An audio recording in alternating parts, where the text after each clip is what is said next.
Do you struggle with stiff, sore, or painful hips when you hike?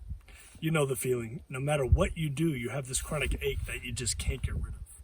Bending down to put on your hiking shoes may cause you pain. You may even start to walk with a bit of a limp because you're trying to avoid that side that causes you pain and trouble.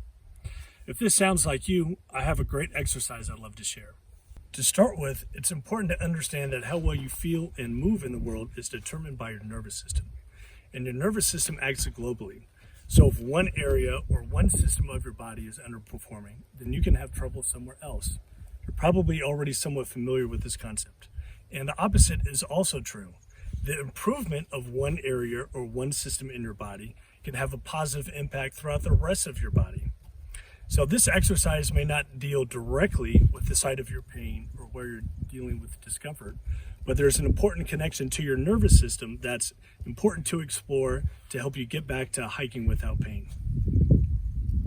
Hey, welcome to my studio. Okay, so today we're going to be working on a mobility exercise to help reduce any pain and discomfort that you feel in your hips when you're hiking.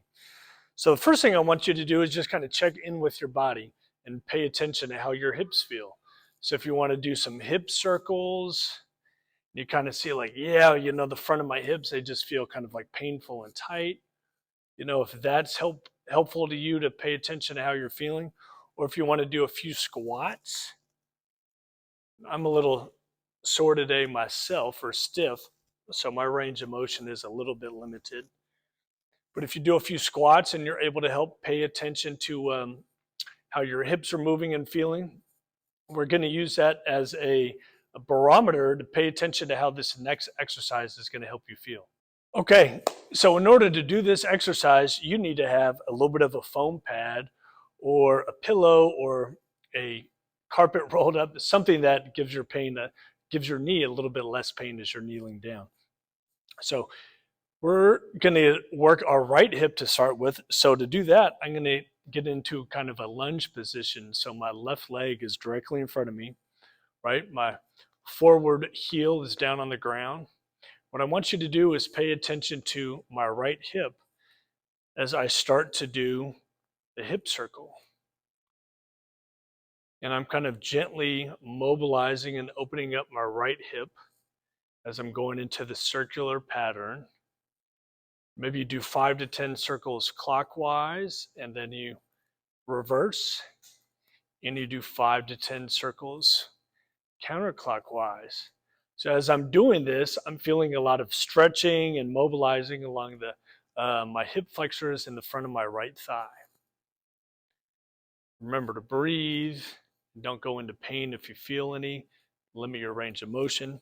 Okay, so that's one plane of motion, one plane of movement. Now I want you to think about, okay, if that was noon, then we're going to go somewhere in between 9 and 12 o'clock. So now it's kind of like this 45-degree angle, right?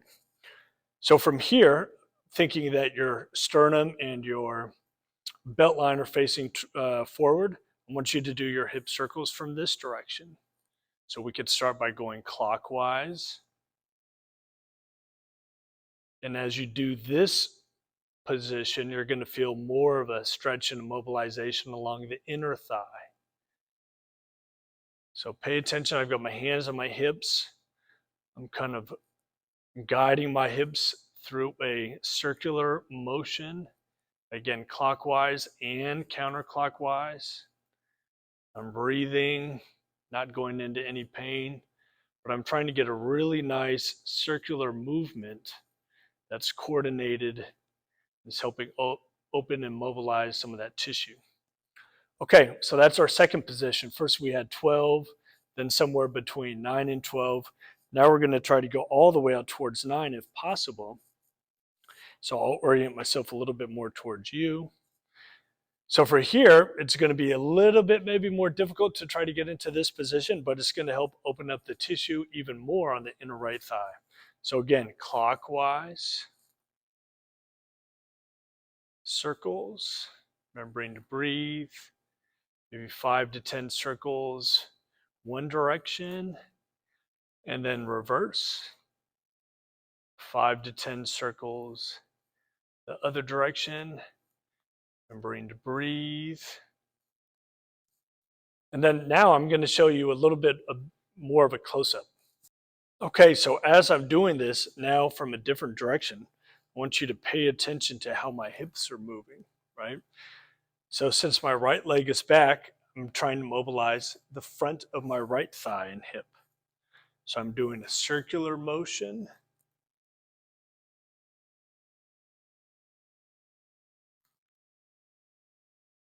And then I'm reversing.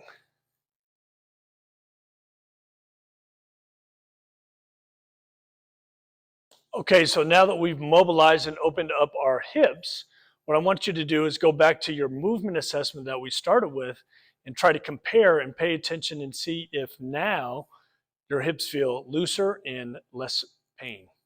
So what did we do? We did some kind of bigger hip circles, moved around, we paid attention to that movement, right? So you can see how that feels now. We did some squats, drop down. At least for me, I could totally feel that my right hip is much looser than when we started. So that's the idea. That's what we want. We want to mobilize the areas where we're having pain, tightness, and other chronic issues, and hopefully reduce those symptoms. So this is called hip circles. Give it a try. We worked on 3 positions, and pay attention to how you feel and move. Let me know what you think. Thanks so much for watching my video. If you found this helpful, I'd love your support. So if you were to click the like button below and subscribe to my channel, that would be great. And if you're someone who deals with a lot of chronic pain and tightness, I have a free resource that should be helpful to you. You can access that at the bottom of this page or at my home screen. So again, thanks a lot and talk to you soon.